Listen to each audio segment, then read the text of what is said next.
Seorang pria menabrak dan melontarkan seorang ibu dan anak laki-laki. Dia baru menyadari setelah keluar dari mobil. Ternyata itu adalah istrinya dan anak laki-lakinya. Rumah sakit. Penjual. Masa depan.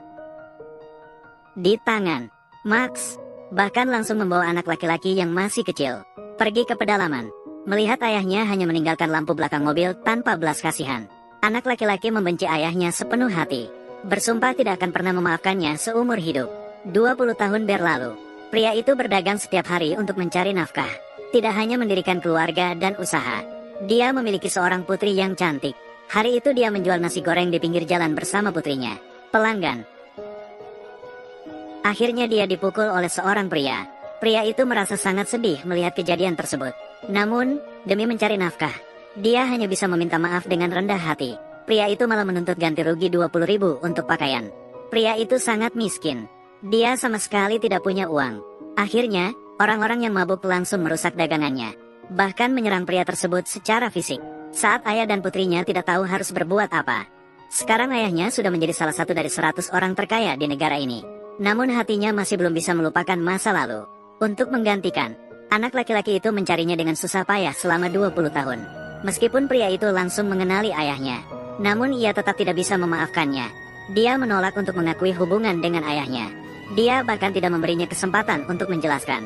Maka menghadapi keteguhan hati anak laki-lakinya, ayahnya akhirnya terpaksa pergi dengan rasa tidak rela. Pria itu berpikir, dia bisa membawa putrinya hidup dengan tenang. Tidak disangka mantan istrinya tiba-tiba datang, ingin merebut hak asuh anak dari pria itu, untuk kepentingan sendiri. Namun pria itu bagaimanapun tidak mau menyerahkan putrinya kepadanya. Orang semacam itu melihat pria menghargai istrinya. Maka pengacara membuat surat untuk membawa pria itu ke pengadilan. Mohon keterangan dari penggugat. Yang mulia, saya mewakili klien, Nyonya Luo, selama 8 tahun. Telah mengabaikan tugasnya. Tidak sama sekali memenuhi kewajiban sebagai seorang ayah. Harus mencabut hak Kiao-nya sesuai hukum. Hei Zhao Linfeng, di mana pengacara pembela Anda? Aku tidak punya pengacara. Hari ini membela diri sendiri di pengadilan. Tidak disangka di pengadilan, pria tidak takut sedikit pun muncul. Saat wanita malah memilih untuk menghindari tanggung jawab. Istri, aku meminjam lagi 20.000 dari Erbo. Tangan Miao Miao. Istri, pengguna yang Anda hubungi sementara tidak dapat dihubungi. Tidak mungkin. Orangnya di mana? Miao Miao. Jangan menangis. Ayah ada di sini. 100.000 yuan. Aku berkeliling meminta sumbangan untuk Miao Miao. Biaya operasi yang dipinjam dengan cara meminta. Kamu begitu saja mengambilnya dan pergi. Pernahkah kamu memikirkan hidup dan mati saya dan anak perempuan saya? Ya, malah mengambil biaya operasi anak perempuan. Kabur. Sungguh tidak manusiawi. Kemudian saya bekerja 5 pekerjaan sekaligus. Hakim. Mengantar makanan siang. Mencuci piring malam hari. Akhirnya pergi mendonorkan darah. Akhirnya berhasil mengumpulkan cukup biaya operasi pertama anak perempuan. Apakah kau pikir, apakah Miao Miao akan hidup berdiri di depanmu? Ayah. Tuan Hakim, jangan tertipu olehnya. Fakta tidak seperti itu. Dia sedang berbohong. Nikmati hidup. Klien saya, Nyonya Jiang Meng, alasannya meninggalkannya hanya satu. Karena dia minum alkohol, berjudi kotor. Dia hanyalah sampah. Hakim, apakah Anda punya bukti? Tentu saja. Saksi ada di luar. Saya meminta mereka dipanggil masuk. Menyatakan situasi. Hakim, kamu panjang. Itu kalian. Itu uangku. Lepaskan. Berikan aku uangnya. Ini uangku. Lepaskan. Lin Feng, menagih hutang sampai mengancam hidup adikku. Apakah perlu meminta sedikit uang dari Anda? Jiang Meng, adik penjudi seperti kamu. Dia seperti lubang tak berdasar. Ini uang susu bubuk Miao Miao. Aku tidak peduli begitu banyak. Xiao Hu adalah adik kandungku. Uang ini, saya ingin membuat keputusan. Bicara banyak, kembalikan padaku. Tidak boleh diambil. Kak, kamu lihat, mencari sampah ini. Apa ini? Lin Feng ini, setelah menikahi putri saya pada waktu itu, selalu minum dan berjudi sepanjang hari. Menghabiskan biaya obat putrinya. Kehabisan dalam berjudi. Bahkan seringkali dia memukul putri saya. Kasihan putri saya. untuk mengumpulkan biaya operasi untuk Miao Miao. Hanya bisa bekerja keras di luar untuk menghasilkan uang. Benar, dan selanjutnya, Lin Feng ini mengetahui bahwa kakak saya memiliki uang. Bahkan pergi mencarinya, menggunakan putrinya sebagai ancaman. Meminta kakak saya memberinya 5 juta. Pria ini benar-benar orang seperti itu. Ya, benar-benar sampah manusia. Tidak pantas menjadi seorang ayah. Kamu semua berbohong. Terdakwa, perhatikan perkataan dan perbuatanmu. Hei, aku bilang Lin Feng. Meskipun kamu terbongkar jati dirimu, tidak perlu marah dan malu.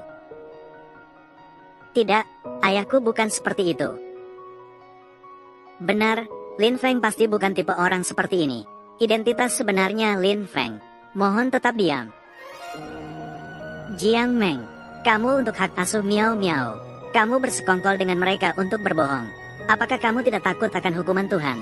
Hanya menyatakan fakta. Apakah kamu gelisah karena merasa bersalah? Saya, Lin Feng, selama 8 tahun, merawat putri dengan susah payah. Saya telah melakukan kewajiban seorang pria. Tanggung jawab. Saya tidak merasa bersalah. Mengapa saya harus merasa bersalah? Apakah benar-benar tidak merasa bersalah? Kita akan segera tahu.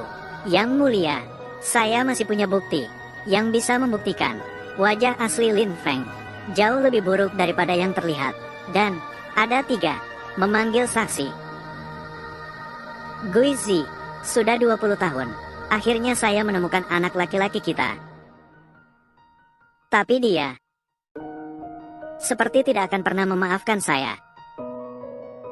Tidak baik, Direktur Lin, mantan istri Tuan Muda, membawa Tuan Muda ke pengadilan, ingin merebut hak asuh Miao Miao.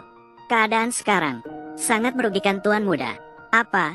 Ada yang berani menculik cucu saya, Lin Xixiong? Tuan Hakim, 3 saksi ini masing-masing adalah tetangga dan tuan rumah Lin Feng. Hari ini mereka datang untuk mengungkap kejahatan Lin Feng. Wajah sebenarnya dari binatang ini. Mohon saksi untuk memberikan kesaksian. Bagaimana pendapat kalian tentang Lin Feng? Apa jenis orangnya? Tuan Hakim, dia sering meninggalkan putrinya di rumah. Malam hari pergi ke bar, tinggal semalam penuh, baru kembali keesokan paginya. Lin Feng, ini adalah gajimu bulan lalu. Terima kasih, bos. Kamu bilang kamu bekerja 3 pekerjaan sehari. Siang hari bekerja sebagai tukang bata dan penjual nasi goreng. Malam hari bekerja keras di bar saya. Bagaimana tubuhmu bisa menahan semua itu? Tidak apa-apa, saya bisa menangani lebih banyak. Tempat pengeluaran untuk biaya pengobatan putri saya masih banyak lagi. Terlihat cukup jujur. Malah meninggalkan putrinya sendirian di rumah. Pergi sendiri. Tidak, memang tidak mungkin seorang ayah seperti itu. Keadaan tidak seperti itu. Itu hanya pendapat pribadi. Mungkin kamu dituduh secara tidak adil. Tapi jika semua orang mengatakan hal yang sama, aku ingin melihat bagaimana kamu bisa membela diri. Lanjutkan. Aku menjalankan warung di depan sekolah. Hari itu aku melihatnya dengan mata kepala sendiri. Memukul anak perempuan. Masih berani atau tidak? Aku tanya, ayah, aku salah. Miao Miao hanya ingin membantu ayah mendapatkan sedikit uang. Itulah mengapa dia mengambil botol air mineral. Miao Miao, aku sudah bilang, tugasmu adalah belajar dengan baik, tumbuh besar dan sukses. Jangan seperti ayahmu yang tidak berguna. Kamu tahu kan? Sudah tahu, ayah. Maaf, Miao Miao. Ayah tidak berguna. Maaf, kamu masih berani memukul anak perempuan. Kamu benar-benar seperti binatang. Tuan Hakim, saya mengajukan tuduhan kejahatan kekerasan terhadap anak. Tangkap Lin Feng. Jangan tangkap ayahku. Ayahku bukan seperti itu. Tolong saksi lanjutkan kesaksiannya. Saya adalah tetangga sebelah Lin Feng. Malam tanggal 30 bulan ke-12. Saya melihat Lin Feng mengunci putrinya di teras. Kedinginan sepanjang malam. Putrinya menangis meminta dibuka, tapi dia tidak membukanya. Miao Miao tinggal di sini. Jangan pernah keluar. Nak, cepat bayar hutangmu. Kakak, bisa beri saya sedikit waktu lagi. Putri saya baru saja membayar biaya operasi. Saya benar-benar tidak punya uang. Tidak punya uang ya? Pukul aku. Ayah, jangan pukul ayahku. Itu malam tanggal 30 bulan ke-12. Suhu di bawah 0 derajat. Malah mengunci putrinya di teras. Benar-benar binatang. Ini adalah menyangkut nyawa putrinya. Keadaannya tidak seperti itu. Itu saya. Kamu binatang. tidak pantas menjadi seorang ayah. Penggugat, perhatikan perkataan dan perilakumu.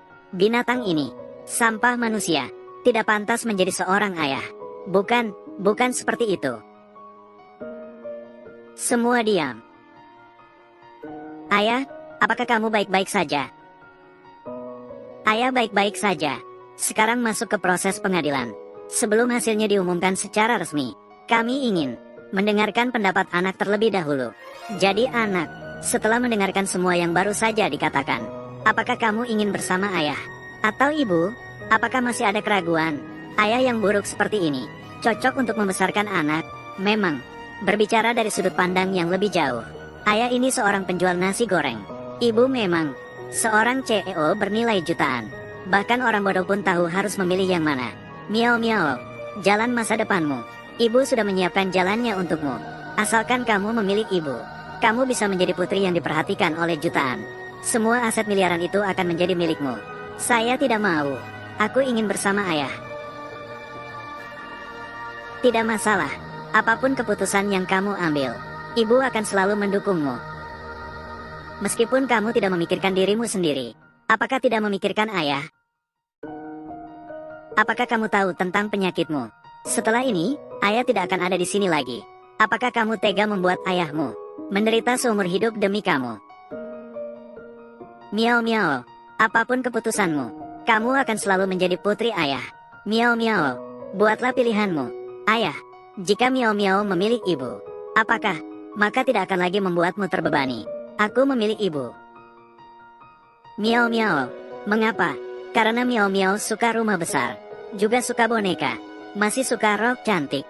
Ibu bisa membelikan semua itu untukku. Aku tidak ingin lagi hidup kekurangan, hidup dalam dingin. Miao miao, bagaimana kamu bisa melakukan ini? Melukai ayahmu.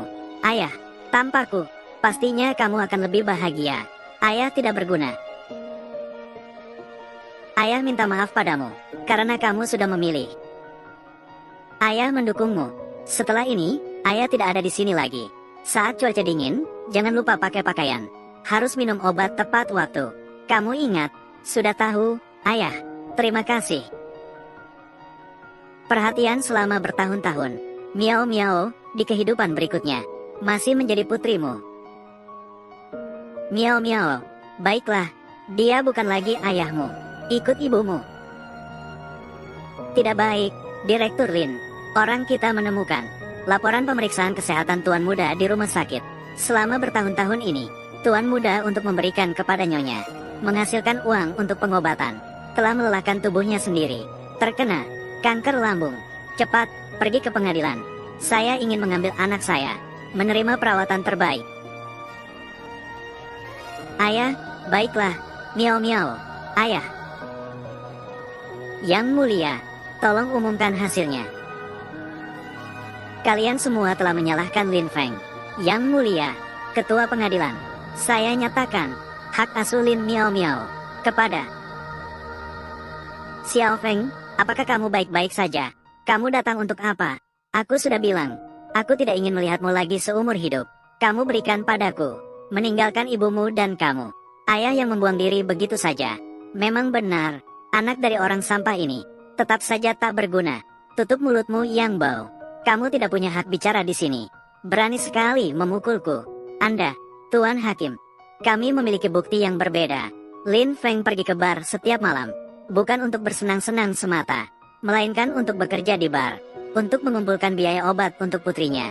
Mengenai, dia memukul putrinya di depan sekolah, namun juga untuk membuat putrinya study well, belajar dengan baik. Dia mengurung putrinya di balkon, juga untuk melindunginya.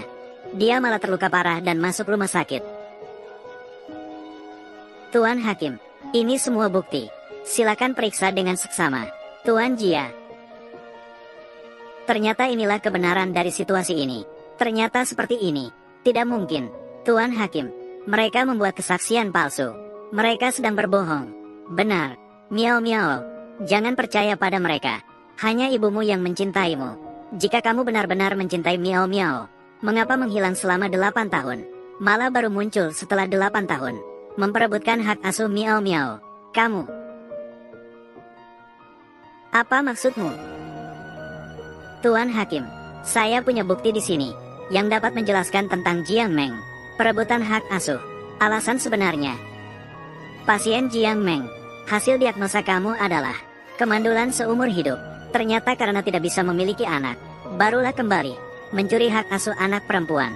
Masih dengan kedok mulia, mengatakan seberapa besar cintanya pada anak perempuan. Namun meninggalkan anak perempuan, mengabaikan selama 8 tahun. Baru sekarang kembali, berpura-pura menjadi ibu yang baik. Ini bukan seperti itu.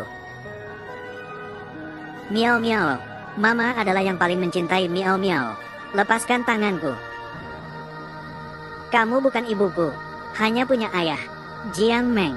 Kesalahan yang kamu buat 8 tahun lalu, sekarang ingin memperbaiki, tidak memiliki arti apa-apa. Semuanya salahku, semuanya balasan bagiku. Saya tidak menerima putusan ini. Pasti mereka mencari orang bersatu untuk membuat kesaksian palsu. Kita harus banding. Apa yang terjadi dengan pengacaramu?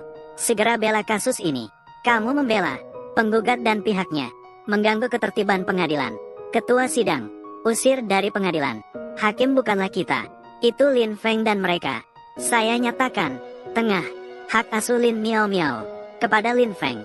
Namun ada periode observasi selama 3 bulan. Tidak ada masalah dengan tiroid. Dalam 3 bulan ini, kami akan melakukan pemantauan dan kunjungan berkala. Jika ditemukan tiroid bengkak, keadaan yang tidak menguntungkan bagi pertumbuhan anak, kami akan mengambil kembali kapan saja hak asuh anak. Lin Feng, aku ingin mengingatkanmu, selain pendidikan untuk putri, anggota keluarga lainnya, tingkat keharmonisan juga merupakan indikator yang kami pertimbangkan. Contohnya, hubungan antara ayah dan kakek, tidak masalah untuk menerima pemeriksaan. Istirahat sidang, terbitkan di tengah dengan huruf besar. Anak laki-laki, ayah akan membantu Anda melewati periode pengawasan. Direktur Lin, kamu sekarang, setidaknya Anda adalah kepala Nine Mystical Guides. Anda adalah kelompok terkaya lagi. Ketua Dewan Direktur Juyao. Bagaimana kamu? Mengapa kamu di sini menutup toko? Berbicara pelan. Berpakaian seperti itu, bukankah itu untuk menjalankan misi? Menurutku, Anda hanya untuk menemani putra dan cucu Anda. Kamu, jangan banyak omong, cepat pergi. Bukan, lebih cepat. Anak laki-laki, semuanya sudah disiapkan. Apakah masih perlu saya lakukan sesuatu lagi? Beli 12 yuan. Jangan panggil saya anak laki-laki besar. Aku bilang seumur hidup ini, tidak mungkin aku memaafkanmu. Tunggu sampai 3 bulan masa observasi berakhir. Kamu akan pergi. Kamu kenapa? Sepertinya sel kanker saya sudah menyebar. Tidak enak badan. Ayah yang sakit akan membawamu pergi berobat. Tidak pergi. Penyakitku ini tidak bisa sembuh. Bagaimana mungkin? Ayah mengenal seorang tabib. Semua penyakit pasti sembuh. Begitu, aku akan membawamu pergi berobat. Berhenti. Aku bilang tidak mau pergi. Salju turun. Beritahu Huang Yiming, aku akan membawa anakku pergi berobat nanti. Biarkan dia bekerja sama sedikit. Huang Lao, Presiden Amerika Serikat menawarkan puluhan juta dolar. Ingin meminta bantuanmu untuk menyembuhkan penyakit. Tidak pergi. Huang Lao, Gubernur Dacia menawarkan miliaran harta karun. Ingin meminta bantuanmu. Tidak pergi. Ingin meminta kamu pergi ke kota Jiang. Pria Su, di mana pemilik pintunya? Bukannya mencari aku untuk berobat. Jangan terburu-buru. Mari, ganti baju dulu. Lihatlah, dokter ajaib ini memiliki keajaiban dalam menyembuhkan. Di mana dokter ajaib yang kau maksud? Bukankah dia ada di sana? Ayo, dokter ajaib ini bisa menyembuhkan penyakit dengan obatnya. Efek menyembuhkan dengan jarum. Inilah dokter ajaib yang kau maksud. Ayolah, jangan meremehkan. Tuan tua ini benar-benar ajaib. Ada apa dengan kaki ayahmu? Dia yang menyembuhkannya. Orang tua, tolong periksa anak saya. Baiklah, silakan duduk. Ternyata kanker lambung. Di depanku, penyakit ini bukan apa-apa. Asalkan aku menusukkan jarum ini, maka jarum menyembuhkan. Ini apalagi kalau bukan dokter ajaib. Penyakitku apa? Kau sama sekali tidak tahu. Aku jelas-jelas mengatakan dia itu. Ayah tidak akan menyakiti kamu. Lebih baik percayakan pada tuan tua. Orang tua, tolong anak saya menyuntikkan jarum. Baiklah, ayo, anakku, menyuntikkan jarum apa? Aku tidak. Aduh, bagaimana? Apa yang saya katakan? Hei, bercanda. Dokter Dewa ini tidak sekadar nama kosong. Anak, bagaimana? Pasti lebih nyaman. Suntikan ini akan menyembuhkan. Rasanya perut benar-benar tidak sakit lagi. Dokter Huang, berapa harganya? Kita, semuanya pelanggan lama. Diskon 20% seperti ini. Hitung saja 40. Senang. Identitas saya tidak boleh terbongkar. Anak, ayo pergi. Lewat saja. Dokter Dewa ini. Apa? Sel kanker menghilang. Apakah benar 2 hari yang lalu Dokter Dewa itu menyembuhkan dengan 1 suntikan? Tidak mungkin. Meskipun benar ada Dokter Dewa, bagaimana mungkin Lin Sixiong mengenal? Pasti saya salah mendiagnosis sebelumnya. Gunakan dengan hati-hati. Mengerikan. Semua pergi. Makan apa? Pergi. Apa yang sedang kamu lakukan? Kakak hitam datang makan. Ayo. Makan apa? Jangan pura-pura bodoh di depanku. Lin Feng, biaya perlindungan bulan ini. Jalan ini. Kamu satu-satunya yang belum membayar. Segera bayarlah. Kakak hitam, coba lihat apakah bisa. Beri saya 2 hari lagi.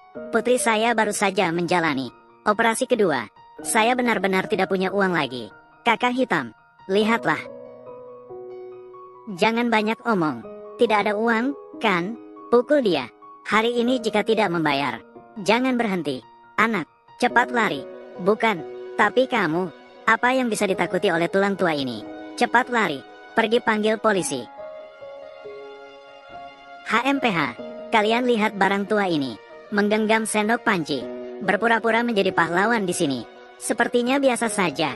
Kalian anak-anak ini sedang mengganggu anak. Benarkah? Ya, terus terang saja. Anak sampahmu. Untuk menunda pembayaran uang perlindungan. Tidak hanya pernah merendahkan diri di depanku. Bahkan pernah menjilati sepatuku. Kakek tua mati. Saya menyarankan jika kamu bijaksana, segera berikan kepada kakak hitam kami 7 kali berlutut. Menyembah. Mengakui kesalahan. Kalau tidak, jika membuat marah, kami, anggota klub naga hitam, tidak tahu bagaimana mereka mati. Klub naga hitam. Orang yang berani mengganggu anakku, kalian semua sudah mati. Lao Lin, kamu anak kecil tidak punya persahabatan. 8 tahun tidak menghubungi saya. Saya sudah sampai di Jiangcheng. Bukan hanya saya, Lao Ye juga ada di sini. Segera sampai. Nanti kita bertiga bersaudara. Minum dengan baik. Siapa bosnya? Layak bagi Anda untuk datang sendiri. Datang ke Jiangcheng sekali. Diam. Saat saya terlantar di jalan, dialah yang menyelamatkanku. Bahkan memberi saya 3 pelabuhan besar. Hak kontrol atas 6 blok besar. Hanya dengan itu saya bisa mendirikan Tian Sabang. Menjadi Dacia, organisasi terbesar pertama. Yang mulia, Anda adalah pemimpin kuil naga biru yang mulia. Bahkan turun ke Jiangcheng, tempat kecil ini. Datang sendiri untuk mencari orang itu. Kamu wanita apa yang kamu mengerti? Dia adalah saya. Sahabat baik yang siap mati. Cepatlah. Saya tidak ingin tertinggal di belakang Lao Zhou. Hal lama. Memanggil orang dengan telepon, kan? Anak laki-laki tua. Saya menasihati Anda sekarang. Cepatlah minta maaf sambil berlutut. HMPH. Masih sempat, segera pergi. Nanti, datanglah 2 orang. Tidak semudah saya yang ramah seperti ini. Orang tua, aku ingin melihat. Kamu adalah yang paling bawah dalam masyarakat. Sampah. Bisa memanggil siapa saja. Saudara hitam. Aku melihat orang ini setengah mati. Orang tua, dia bisa mendapatkan. Kebanyakan juga seperti dia. Bisa kita tendang. Selamat kepada Anda, Lao Lin. Kamu ini tidak menghormati kode etik dunia persilatan. Saudara, sudah begitu lama tidak mengajakku minum. Beberapa tahun ini tidak bertemu. Kamu yang dari konglomerat besar, ketua dewan direksi. Bagaimana bisa sampai seperti ini? Itu saja. Ceritanya panjang. Aku membantu anakku berjualan. Berjualan. Jadi begitu. Kamu menemukan anakmu. Oh, selamat kepada Anda, Lao Lin. Akhirnya mewujudkan impian bertahun-tahun. Benar. Kita bertiga. Kita harus minum bersama. Tentu saja. Tentang minum, kita bicarakan nanti. Aku menerima pesan di mobil. Katanya kamu dan keponakanmu diintimidasi. Mereka bertiga. 3 bocah nakal. Tidak mengherankan. Bos, orang tua. Si tua ini memanggil 2 pembantu ini. Terasa agak bersejarah. Kalau begitu kita, sampah yang tidak berguna. Beberapa lelaki tua akan membawamu. menakutkan kalian seperti ini. Tua, aku pikir kau sedang menelepon. Siapa yang bisa kau panggil? Maka panggil dua orang tua ini. Aku bisa membunuh dua orang dengan satu pukulan. Anak kecil yang bodoh. Bagus, aku tidak bertarung selama lebih dari 10 tahun. Ayo kita mulai denganmu. Mati kau. Kalian masih diam saja. Serang aku. Aku akan kehilangan kedua tanganku juga. Kalian masih diam di sini. Hei. Orang tua, beraninya kamu memukulku. Kami dari masyarakat Naga Hitam. Aku akan menelepon ketua kami. Anda ditakdirkan. Halo, ketua. Ada 3 lelaki tua di sini. Mereka yang menindas masyarakat Naga Hitam kita. Cepat bawa orang dan hancurkan mereka. Bodoh, kau benar-benar telah menyakiti orang penting apa? Klub Naga Hitam kami. Hancur. Apa? Sepertinya, mereka cukup cepat dalam bertindak. Kalian, siapa sebenarnya kalian? Tidak akan mengubah nama keluarga. Nak, apakah kau pernah mendengar nama besar Zhou Haosen, kepala geng Daya Tiansa yang otoriter? Zhou Haosen. Nak, sepertinya kau masih punya sedikit pengetahuan. Apakah kau tahu seseorang bernama Ye Lingfeng? Apa? Itu dia, Tuhan yang memerintah Wall Street, pemimpin kuil naga biru. Kamu Lingfeng. Astaga, aku malah mengganggu Daya Tian dan 2 tokoh teroris barat. Jadi siapa kau? Dan kau siapa lagi? Lao Lin, kau ingin menangani mereka bagaimana? Mereka akan diikat dan dilempar ke sungai, atau dipotong tangan dan kaki. Kakak, tolong ampuni. Maafkan aku, kakak. Rekan polisi, di sini. Inikah yang kau maksud dengan meminta uang perlindungan dan mengancam ayahmu? Aku juga tidak terlihat seperti itu. Ini. Xiao Feng sudah kembali. Izinkan aku memperkenalkan. Paman Zhou. Halo, Paman Zhou. Ini adalah Paman Ye. Ini adalah saudara tua ayahmu. Dia khusus menyeberang sungai untuk melihat saya. Apa yang terjadi? Mereka diberi kritik dan dididik. Dia tahu kesalahannya. Apakah nanti tidak akan lagi membuli orang? Ya. Baiklah, karena kalian sudah berunding, maka kita akan pergi dulu. Kawan polisi, sungguh merepotkan kalian. Selamat jalan.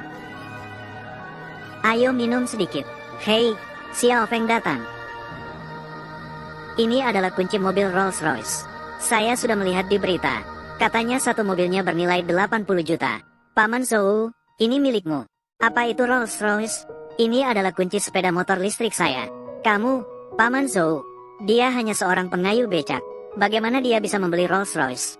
Ya, betul. Ayo duduk. Bergabunglah minum bersama kami. Xiao Feng, mari kita minum bersama sedikit. Ayo, 1 langkah lebih dulu. Ayo, ikutlah. Apa yang sedang sibuk dilakukan oleh Ye akhir-akhir ini? Tidak sibuk apa-apa. Hanya tentang waktu terakhir. Proyek senilai 2 miliar. 2 miliar. Oh. Saya bekerja sebagai tukang batu di lokasi konstruksi. Hanya terlibat sebentar. Kamu bilang kan? Jangan bicara lagi, minumlah. Xiao Feng, ada apa-apa nanti? Telepon pamanku Zhou. Zhou akan melindungimu. Dan juga, aku, kamu. 1 telepon. 10.000 saudara. Mari dukung acaranya. Baiklah, ayo pergi cepat. Lambatlah sedikit. Ingatlah untuk aman. Ayah, pada masa itu, meninggalkanmu dan ibumu. Itu karena ada alasan tertentu. Hari ini, saya ingin segalanya. Fakta sebenarnya. Semuanya. Beritahu kamu.